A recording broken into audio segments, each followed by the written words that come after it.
Noi siamo a favore delle consultazioni popolari che tutti i movimenti indipendentisti nelle varie parti d'Italia vogliono portare a termine, ma il Movimento Trieste Libera non può associarsi a queste consultazioni in quanto ci troviamo in una situazione completamente diversa. Lo status giuridico di questo territorio è già quello di un territorio indipendente in base al Trattato di pace del 1947. Siamo in amministrazione civile provvisoria anche se l'Italia non vuole riconoscerla e quindi noi dobbiamo rapportarci con le istituzioni internazionali affinché venga rispettata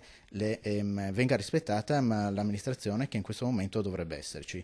Non hanno dubbi gli esponenti di Trieste Libera, fanno bene i veneti a indire un referendum, ma a loro non serve il capoluogo giuliano, non deve lasciare l'Italia perché non ne fa parte. Ciò non di meno sostengono quanti invece dalla sovranità tricolore vogliono affrancarsi. I nostri rapporti sono molto